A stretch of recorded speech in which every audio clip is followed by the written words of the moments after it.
Hello, I'm Hannah, and this is Hannah's Books. After reading Benjamin Disraeli's book, Tancred, The New Crusade, this year, and struggling with it in many ways, I was really happy when a new book about Palestinian life crossed my desk, the memoir Going Home, A Walk Through 50 Years of Occupation by Raja Shehadeh. In this volume, the author takes a long walk around the West Bank city of Ramallah on the 50th anniversary of the occupation. The book is not in any way a political screed, although it's critical of both Israeli and Palestinian actions. Instead, the memoir is almost an elegy for a changed landscape that surrounds him. The geographic landscape of land and buildings, but also the more emotional landscape of a changing society and a changing culture. Shehadeh knows his city intimately, its architecture from homes to businesses, its gardens and wildlife, its people and its history. Throughout his narrative are echoes of that past, grounded, so to speak, in the landscape he walks through. As he writes, "The city I grew up in has remained with me." He passes a police station bombed out years ago, and a house where a peace proposal was hammered out. Those ghosts set the tone for the author's walk. As I read, I kept thinking about William Faulkner's famous sentence, "The past isn't dead, it isn't even past." In Shehadeh's text, the past invades the present with every step. The tangible surroundings of Ramallah, which the author traverses on his long walk, are combined not only with memories of what was there before, but with a deep sense of loss. There's quite literally the loss of space, a countryside lost to settlements and to military zones. And with the loss of space comes the loss of homes, which is a central theme in this book. These losses are magnified by others, the loss of lives, the loss of human rights and dignity, and a loss of the sense of community that Shehadeh feels was essential to any real resistance to occupation. As the author writes, the city is no longer involved in a collective struggle against the occupation. Each of us is on our own. Part of this sense of individualism instead of collectivism comes with the Americanization he sees developing all around him. Instead of family-owned ice cream shops and barber shops and the like, he passes KFC and Pizza Hut.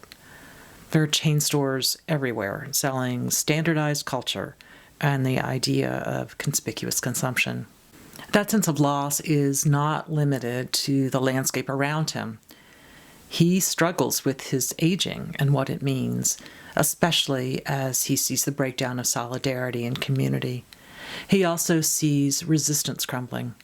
Instead of true progressive political action, he sees too much petty resistance.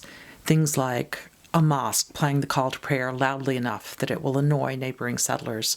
Or he sees actions that he feels are empty symbolism, the literal flag waving that he thinks does nothing. Although flag waving implies nationalistic sentiment to me, Shehadeh is concerned that many Palestinians have turned away from a commitment to a Palestinian state. He argues that they have also turned away from nationalist identity. He sees his neighbors, both young and old, turning instead to more fundamentalist religion, especially a politicized Islam. Shehadeh makes it clear that he thinks that move is simple desperation, and that religious identity can never equal real resistance. But what makes this book feel personal and thoughtful is that the author's response is often an emotional one. For example, seeing women in headscarves, he says, makes me feel as though I no longer recognize where I am, because it's a change from the Ramallah he loved in the past. He acknowledges that he is in no way opposed to the wearing of headscarves, but his sadness about the changes, especially as he realizes that he is coming closer to the end of his life, give the book its melancholy tone. His goals as a younger man were different from what he sees now. Our dream was that we would help to create an egalitarian society where everyone would get the opportunity to shine, regardless of religious belief or political position. Regardless of religious belief or political position, Shehadeh wanted real reconciliation within Palestine, but also with Israelis. "We have failed to find a way of living together," he writes, "and that's the biggest tragedy. Now time is running out." One of the sections in this book that I find most interesting is the author's analysis of shifts in the language used to describe death. As he writes, "No one can call death by its name if it occurs in the course of struggle. Instead, it must be labeled as martyrdom." He continues, "Death has been camouflaged and altered to become something else, something more palatable, not final, but a noble, elevated passage to heaven in order to help those who lost loved ones endure their loss." The author thinks that even those who use religious language in this way really believe that death is the final destination. I suspect that many who use this linguistic construction would not agree with the author, but he writes these lines gently and sensitively. Shehadeh's travels through Ramallah leave him troubled by how much his world has changed, right as he feels his own time is slowly running out.